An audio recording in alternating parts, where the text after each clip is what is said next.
Bonjour à tous et bienvenue dans cette revue d'actualité. Au programme aujourd'hui, l'agression à Rezé, le rebondissement dans l'affaire du petit Grégory et la contamination au Covid-19 du président de la République. Mais avant tout, je vous rappelle que vous pouvez vous abonner à cette chaîne et liker cette vidéo, c'est juste en bas. Ça va commencer ? J'ai vu de la lumière en fait et du coup je suis venu, je me suis installé, le matos c'était pas mal et tout, je me suis dit je vais faire ça maintenant, je vais faire la revue d'actu maintenant. Non. Parce que si en fait on m'a dit, parce que ma petite sœur m'a dit, c'est très populaire tout ça, les gens like à fond sur internet, tout ça, c'est ça qu'il faut faire pour être jeune et tout. Du coup je me suis dit je vais le faire pour mon image perso, c'est bien pour me rajeunir et tout. Moi je fais quoi du coup? Bah tu faisais quoi avant de faire ça toi? J'étais étudiant. Ouais, mais c'est bien étudiant. Tu vas étudier, tu vas apprendre plein de trucs, tu pourras faire plein d'autres métiers, c'est sympa. Mais en fait, moi, tu sais, je suis journaliste à la base. Ah ouais. Et en fait, aujourd'hui, les gens ne lisent plus les journaux, en fait. Ouais. Et ils sont tous sur Internet. Et donc, Ouais, comme toi, t'es bon sur Internet, t'as créé un truc pas mal et tout. Je me suis dit, je vais le reprendre pour moi. Et comme ça, il y aura des likes. Et bah, apparemment, c'est important. Tu vois. C'est pas grave. Ouais, t'as essayé, mais c'est bien. Ouais. En fait, merci d'ailleurs parce que. Merci à toi de m'avoir donné la chance. Et du coup, écoute, bonne chance. Mec, à la prochaine. À plus. Salut, Merci beaucoup. Je suis Georges, vous êtes sur VA+, et vous regardez la 18e revue d'actualité, c'est parti.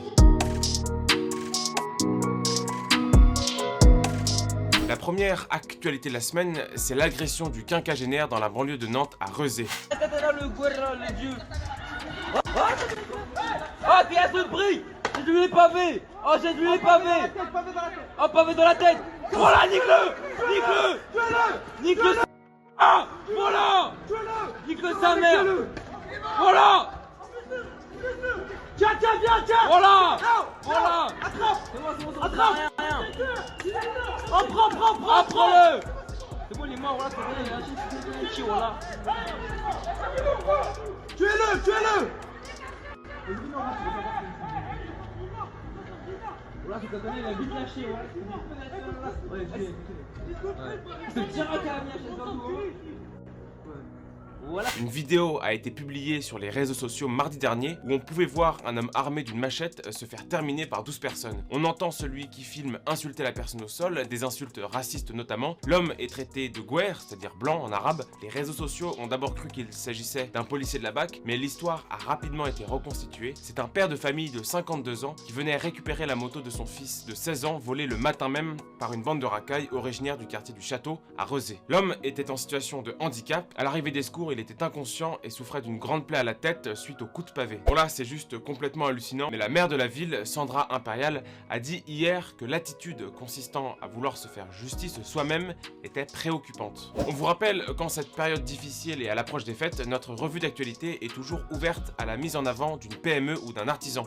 Faites passer l'annonce et envoyez-nous un mail sur va+@valmonde.fr. Je vous mets l'adresse email en description. La seconde actualité de la semaine, c'est le rebondissement dans l'affaire du petit Grégory. Je vais pas vous faire un résumé complet de l'affaire, je vous mettrai des liens dans la description. Mais Grégory Villemain, c'est un enfant de 8 ans qui est mort noyé dans la Vologne le 16 octobre 1984. 36 ans après, on sait toujours pas qui est l'auteur du crime. Il y a énormément de pistes, notamment parce que la famille recevait régulièrement des lettres anonymes envoyées par un mystérieux corbeau. Mercredi 16 décembre, cette affaire s'est réactualisée avec l'intervention de la stylométrie, une technique d'analyse d'écriture qui pourrait identifier l'auteur de ces fameuses lettres. Cette technique est en train d'être réalisée par des cabinets suisses, mais les avocats de la défense restent sceptiques. Stéphane Guriana, l'avocat de Marcel Jacob, frère de Monique Villemain, elle-même grand-mère du petit Grégory, a déclaré que cette expertise était de la fumisterie. La troisième actualité de la semaine, c'est la victoire dans l'émission « La France a un incroyable talent » d'une famille de Versaillais, les Lefebvre.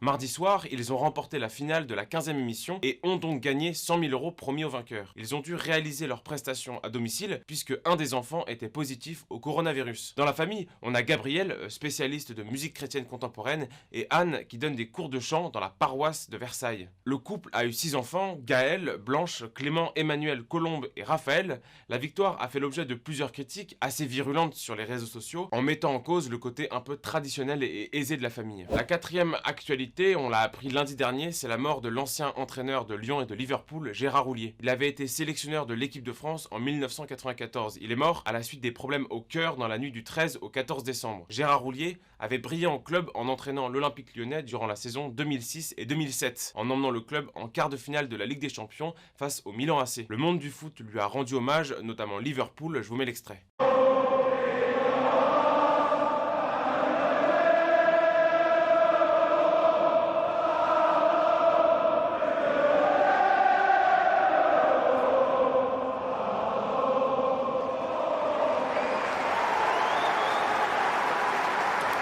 Ils ne sont que 2000, mais ils font du bruit pour 50 000. La capacité maximale de cet Anfield et tout de suite l'hommage à Gérard Houllier, celui qui a fait renaître la légende entre 98 et 2004, 307 matchs sur le banc des Reds, le quintuplé en 2001, Charity Shield Cup, League Cup, Coupe de l'UEFA, Super Coupe d'Europe, également la League Cup. La dernière actualité de la semaine, c'est l'Elysée qui a annoncé via un communiqué que le président de la République était malade du coronavirus. Emmanuel Macron va donc s'isoler durant 7 jours, le Premier ministre Jean Castex aussi, cas contact oblige. Au-delà de la personne du président, 17 000 autres personnes ont été testées positives au coronavirus hier, ce qui représente une forte hausse. Pour faire un rapide récapitulatif, en France, depuis le début de la pandémie, 2 400 000 personnes ont été contaminées et un peu moins de 60 000 personnes en sont mortes. Par ailleurs, Twitter a décidé de restreindre toutes les publications qui émettaient un doute sur l'utilité des vaccins. Merci à tous d'avoir suivi cette revue d'actualité, n'hésitez pas à liker, à partager et à commenter, et moi je vous dis à la semaine prochaine.